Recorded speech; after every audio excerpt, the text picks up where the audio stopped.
বাংলাদেশের প্রথম প্রধানমন্ত্রী ছিলেন তাজউদ্দিন আহমেদ।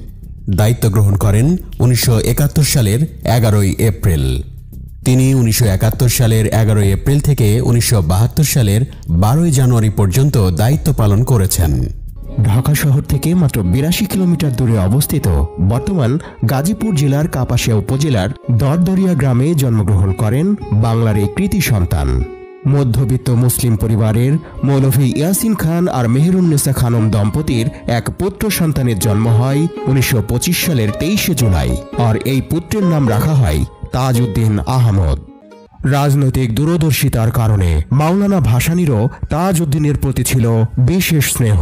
তাই তিনি তাজউদ্দিন সম্পর্কে বিনা দ্বিধায় বলতেন, তাজউদ্দিন আমার যোগ্য ছেলে, ওর প্রতি আমি অত্যন্ত সন্তুষ্ট। 1955 সালে তার কর্মতৎপরতায় মুগ্ধ হয়ে মাওলানা ভাসানী ও শেখ মুজিবুর